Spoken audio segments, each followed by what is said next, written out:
Bonjour, je suis aujourd'hui avec Michel Agnel, adjoint aux travaux et aux voiries. Nous voulions vous expliquer simplement dans quel état se trouvaient les voiries et les réseaux de la commune en 2018, ce que nous avons fait depuis et ce que nous continuerons à faire dans les années à venir.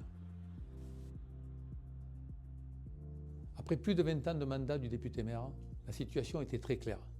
Dans de nombreuses rues, il n'y avait pas de trottoir, très peu d'aménagements pour ralentir les véhicules et les piétons, notamment les enfants qui vont à l'école, circulaient directement sur la chaussée. C'était un vrai problème de sécurité. Je l'avais d'ailleurs signalé à plusieurs reprises lorsque j'étais dans l'opposition. À l'époque, quelques bandes avaient été simplement peintes au sol avant les élections, mais sans véritables travaux. Nous avons fait un autre choix, agir concrètement. Malgré une situation financière fragile au départ, nous avons lancé les premiers aménagements. Les premiers trottoirs ont été réalisés.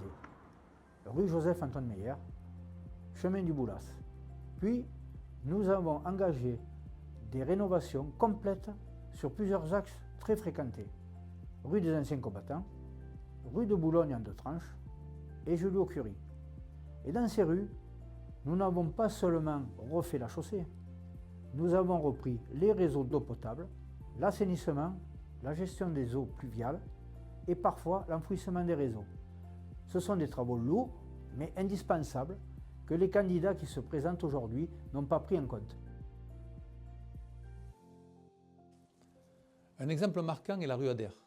Un mur de soutènement mal construit, sans études dans les années 2000, s'est inévitablement effondré, emportant toute la voirie. Heureusement sans victime. Nous avons fait des études, reconstruit un mur solide et refait complètement la rue. Encore une fois, ce sont des réparations que nous avons dû assumer en arrivant. Nous avons également réalisé des travaux importants. Rue Parmentier avec la remise en neuf du collecteur principal d'assainissement qui va à la station d'épuration. Sur le haut de la rue Jean Villard qui était très abîmé. Et plusieurs rues ont été entretenues avec un revêtement adapté. Rue Florian, rue Baron-Leroy, rue Louis Braille, rue Joseph-Vincent Fosse, chaque fois avec un objectif simple, sécuriser la circulation et améliorer le cadre de vie. Quand nous sommes arrivés aux responsabilités en 2018, nous avons également découvert une situation très préoccupante concernant la station d'épuration. L'équipement était devenu non conforme aux normes environnementales et faisait l'objet d'une mise en demeure de l'État car les rejets dans la rivière Tave ne respectaient plus les exigences réglementaires. Nous avons immédiatement travaillé avec les services de l'État et avec l'agglomération du Garaudagnen car la compétence devait être transférée à l'agglomération à la fin de l'année 2019